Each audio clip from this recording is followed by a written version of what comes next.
Healer, but written by Yellowleader on AO3 and read by Heo Stories. Chapter 30. There's a lot of things to say about seeing Sapnap. The nicest is kind of missed him of the three. Sapnap was the one he had the least bad memories of. It's not saying much, but Sapnap never deliberately hurt him, and he didn't like when Dream did, and he thought George putting him to sleep was wrong. It wasn't enough, but it was something. And Tommy didn't have anything else back then. The worst, he wants to kill him. Sapnap has these discs. The discs Dream stole because Tommy was bad. Because his discs were bad just because they were made by a villain. Fuck. Sapnap probably had them the night he comforted Tommy through his crying fit. But even worse than that, he's standing next to a boiling Charlie. What else could have done this besides Sapnap's powers? The weirdest. Sapnap looks comfortable. Not feeling wise, no. Sapnap looks like he was already panicking before Tommy showed up. More like he looks comfortable on his own skin. Probably because he's actually wearing it for once. Sapnap's a demon hybrid. Dream told Tommy about it the day he introduced him, partially praising it and calling Sapnap cool, partially a warning that Sapnap was dangerous, that Tommy shouldn't get too close. He could get hurt. Of course, Sapnap didn't look dangerous that day, and most days in fact. He just looked like a regular guy. Then Sapnap started babysitting him, and then he didn't feel like putting up the facade anymore. So he would shift into his true form. Tommy still found it cool, even back then, when Sapnap's skin would shimmer and change to black scales and horns sprouted from the top of his head. With his true form did come more dangers, though. When he was human shaped, a lot of his demonic strength and fire powers were partially sealed off. He was still strong, still capable of starting fires, but it was nothing compared to when he was a demon. Sapnap wasn't the best at controlling it that way, though. He said it was much harder to control that amount of power, and sometimes a pat on the back would knock Tommy to the ground, or guiding hand would leave a burn scar. Sapnap would apologize and let him heal any injuries Sapnap caused, as long as Tommy promised not to tell Dream. So Tommy didn't mind that much. At least they were accidents instead of punishments. But now he's in his true form, the one he never used except for when he was alone with Tommy. Never wanting to make George uncomfortable, always listening to Dream when he brought up the dangers. Sapnap always stuck in his human form, but now he's here with Quackity and with Charlie in a melted puddle on the floor. It's weird, it's confusing, it's. What the fuck happened? Tommy asks, gritting his teeth as he glares down Sapnap. Tommy, what are you? Sapnap sounds confused. Like he's just ignoring the fact that there's an unresponsive Charlie laid between them. And he probably did this. What the fuck did you do to Charlie? Quackity awkwardly starts to stand, unable to brace himself with how burned his hands are. That was an accident, he says, voice high pitched with alarm. Can you just heal him? We can sort this out after this? Sapnap interrupts, looking at him. Babe, you know Tommy.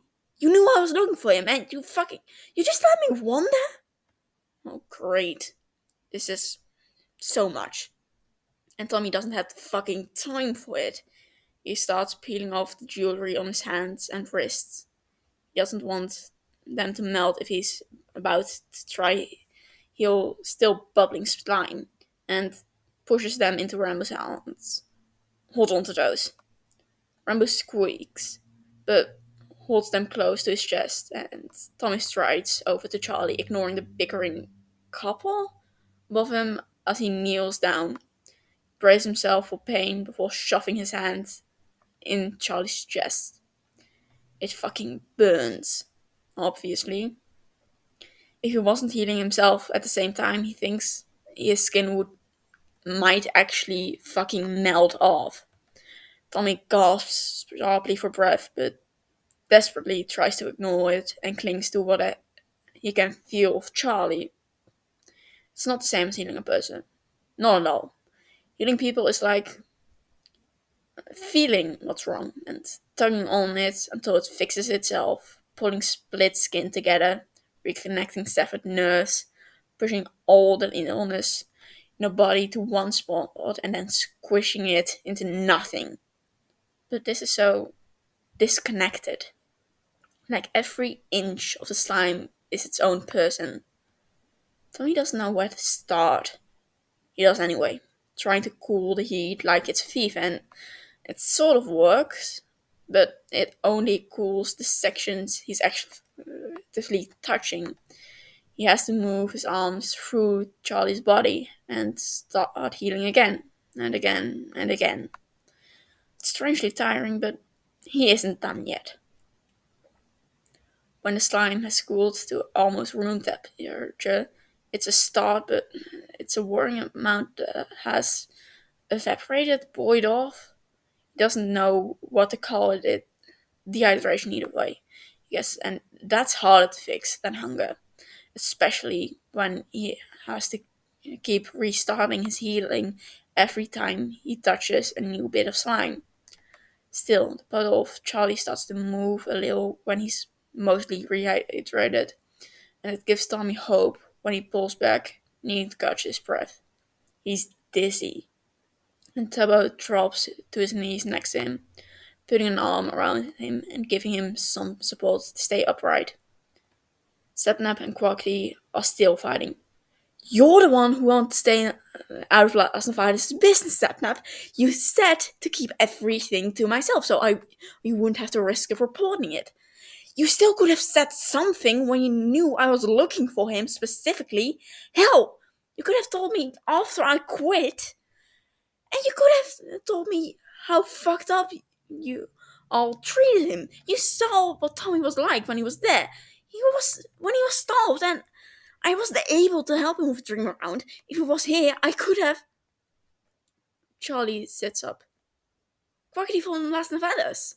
Why are you arguing with Saplap from your bedroom? Quackity scoffs. Charlie, I said to stop calling him. He freezes and then turns to look at him. Charlie, who's noticeably smaller than usual, but back to his normal shape, and you. Charlie!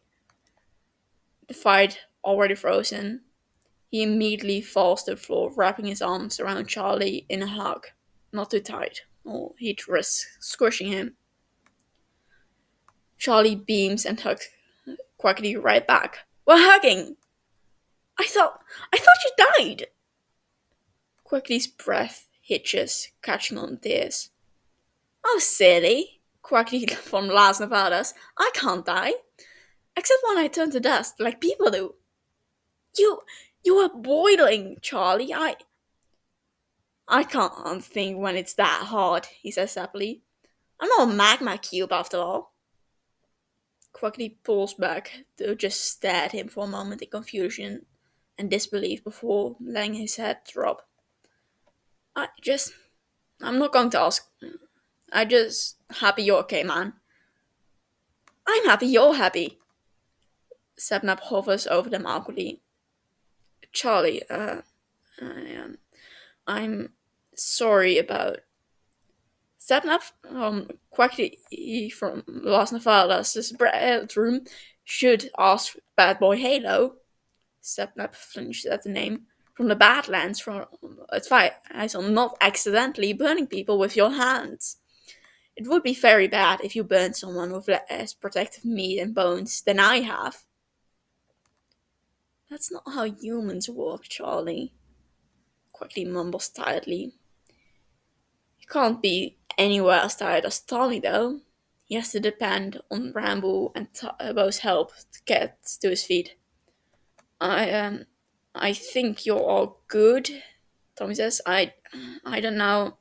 That was that was weird to heal. Not as bad as regrowing limbs. Worse than withering. Don't do that again.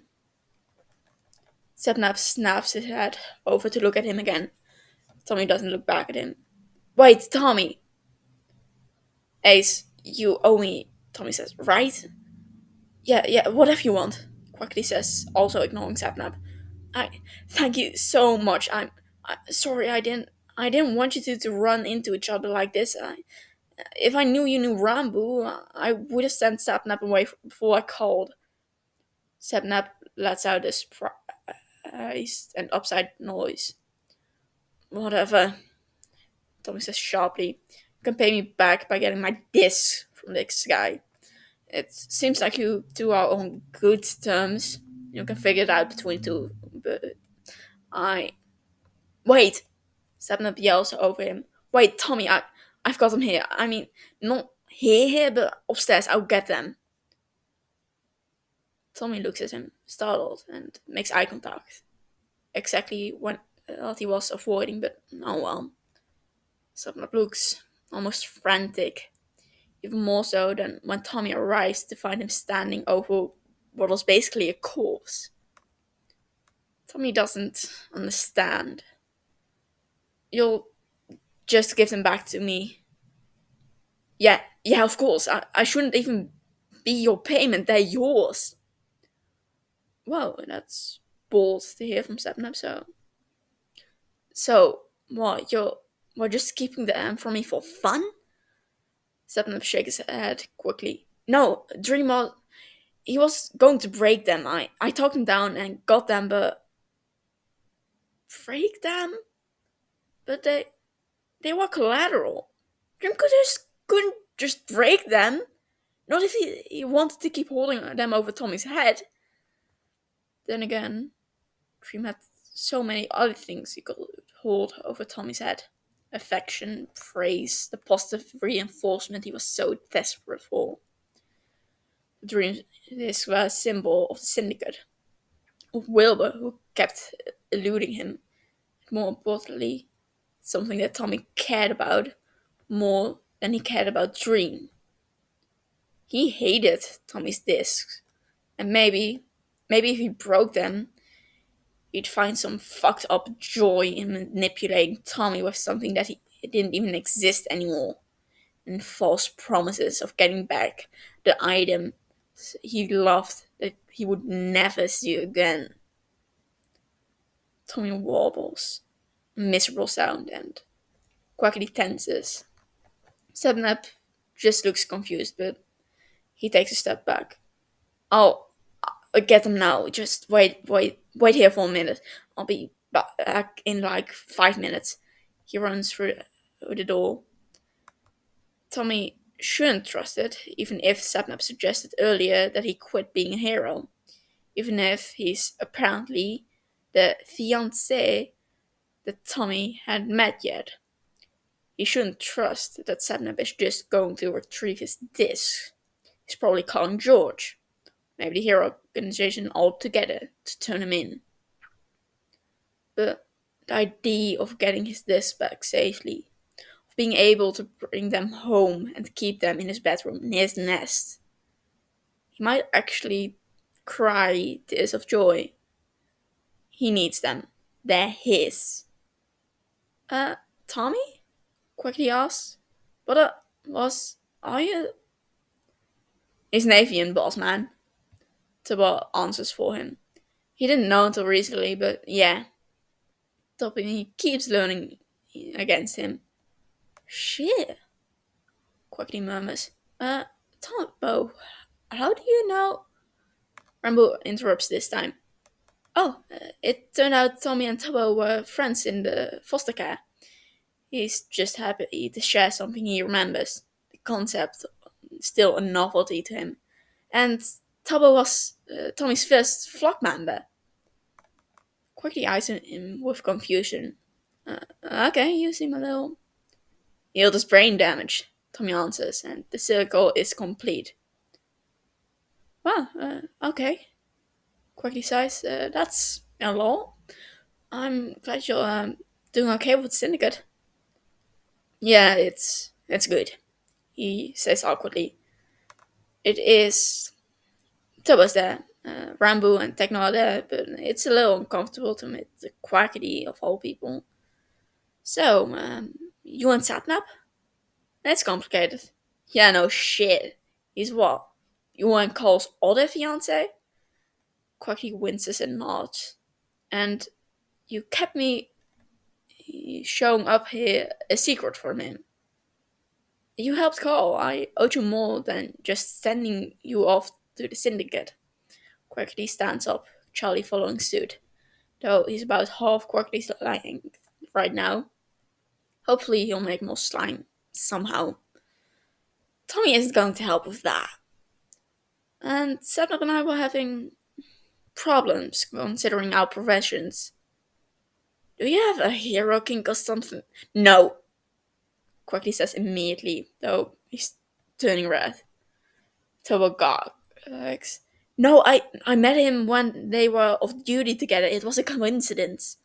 Sure, Tommy says, leaning on Turbo a little bit more. He thinks he might fall asleep standing here up if he doesn't keep talking, and I'm not the biggest man around. Turbo pats his back. I'm glad you're coming to terms with it. Tommy chirps, as offended as he can get when he's tired. Bitch. Quickly clears his throat, shifting awkwardly. Anyway, it's better now that Sapnop's quit. There's still a few issues. Wait, didn't you have Techno torture Goggy for you? Quackity falls surprisingly silent and Tommy snorts. Fucked up. Sapnop knew, Quackity hisses. He tried to get it out of George first and couldn't, so let me do what I needed to as long as George didn't get too hurt. Double fucked up, but I respect it. Sapnap agreeing to hurt George seems fake, but Sapnap offering Tommy his disc back seemed fake too. Fuck. Sapnap dating a villain seems fake. It's all fake. Maybe just the Sapnap he thought he knew was. Or maybe Tommy just always thinks the worst of everyone. It's not long before the door slams open, Sapnap rushing through it. Tommy furrows his eyebrows. He's human again for some reason, but then his eyes go wide. Sapnap actually holding his disc. Sapnap comes to a screeching halt in front of him and holds them out. It takes Tommy a second to reach out for them. He can't believe it. Not really, until they're back in his hands, and even then it still doesn't feel real. His disc, the first gift he has ever got. The first gift from his flock. And he finally has them back. He has them back. Tommy almost collapses. Instead, he manages to hold back his disc and just holds the disc tightly. Thank you, he says quietly, staring down at them. He's so tired. He's feeling so much. I'm sorry, Tommy, Sapnap says back, and Tommy's head shoots back up to look at him in disbelief, but Sapnap looks genuine, sadly genuine. I'm sorry, he repeats. I should have tried to stop Dream. I should have gotten actually involved instead of looking the other way, and I shouldn't have teased you about stupid things all the time either. He grabs onto a tiny piece of anger, just something, so he won't just accept it. You made fun of me for being depressed. I couldn't shower, sap. Winces, like the sentence actually hurt him. I didn't I didn't realize that was what it was. I thought you were just being a gross teen like I was. I'm sorry about that too. Tommy isn't used to apologies. Rambo apologizes for stupid shit, like not remembering something from when his brain was fucked, or for walking past Tommy when he feels like he's in the way. So that doesn't really matter. Wilbur apologizes, but it's always for something he's actively did, like going through his shit or some fucking borderline mind controlling him. But this is different, sort of, because most of what Sapnap is apologizing for is not doing something, for being a bystander, the same way George was, but where George still acted like Tommy deserved it, Sapnap doesn't. And what Wilbur apologizes because he doesn't want Tommy to be mad at him, Sapnap is serious. He's sorry because he did something wrong. Because he knows the good days they had weren't enough to make up for how Sapnap looked away on the bad ones. Because Tommy got hurt because he wasn't willing to fight with his friend for him. Tubbo, can you... Tommy holds the disc out to him, and Tubbo takes them without hesitation. And Tommy steps forward, facing Sapnap, who doesn't move. I hate your guts. Sapnap tries not to let his expression change, but it does fall a little bit anyway. Yeah, I get that. But you are closer to being a brother to me than Dream ever was. Sapnap freezes. And I fucking understand, okay? I know that if, I don't know, if Tubbo killed a baby or something, I wouldn't stop him because he's my fucking family.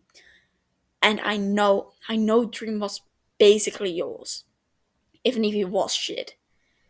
Even when he was shitty to you. He wasn't my... Sednap stops himself before he can lie. He shouldn't have been, though. Tommy throws his hands up. Well, yeah, he shouldn't have been, and he shouldn't have been my brother either, but we both let him do that. Whatever the fuck he wanted, because he was. You were just a kid, you weren't. He takes a step closer. Sapnap still doesn't take a step back. You think I don't fucking know that, Sapnap? I know it was fucked up. Dream is fucked up. And he uses everybody. And he fucked me up, and I know he fucked you up too. I'm pretty sure the only person he didn't fuck up was Gary. And that was just because he's a simp. Tommy, Sapnap says, his voice breaking. It was bad. Everything was awful, and you don't even know how fucked up I am over it. I've got all this regular trauma and then hybrid trauma and I can't even trust that people I fucking care about won't end up like Dream, that they're not just using me, and that they'll change as soon as I'm trapped with them. Tommy rubs at his eyes because, of course, he can't hold back tears anymore. And fuck you! Fuck you for letting him fuck me up. And thank you for giving me an out. Thank you for telling me I had options. Even if that wasn't really what you meant. And thank you for fucking never making me feel like the burden the way George did. And for apologizing me when you hurt me. And for helping me pick my own fucking name. Tommy! And then Sapnap's hugging him. And Tommy cries harder. But Sapnap is so warm, not burning like he would be if he wasn't his demon form, but still so warm. He wishes he ever gotten this at Dreams. He wishes he'd met him under literally any other circumstances. He wishes that Sapnap could have been here. He stops himself. He won't chirp. He can't because Sapnap isn't flogged. Not now. Not when Tommy is still so screwed up. Not when Sapnap is busy figuring out his own shit. Now that he isn't a hero or Dream's partner anymore. Maybe someday, but not today. I'm so sorry, Sapnap whispers, and I'm glad you got out. Fuck, I'm glad Dream died. I'm sorry. Shut the fuck up, Tommy says, hugging him back. I hate you. Thank you. Quackity from Las Nevadas? Charlie whispers falter loudly. I think they're having an emotional moment. Yeah, Charlie, they are. Quackity actually whispers, but still loud enough for Tommy to hear. You said it was supposed to leave people alone when they have emotional moments. That's different, that was. Rambo starts whispering too. You wouldn't actually kill a baby, would you? Depends how annoying it is, Tobo says at regular volume. Tommy takes the opportunity to pull back and rub at his face again, trying to get rid of the tear tracks as his crying slows. If he keeps crying all the time, he's going to get as dehydrated as Charlie was. You're going to fucking make it up to me. We're going to fucking, I don't know, figure out a friendship or something, because Quackity's basically double step that and call school and I'll be around because I'm the syndicate healer. You're what? Yeah, long story. But Tommy will talk to him because they've taken their first step to something better, to healing.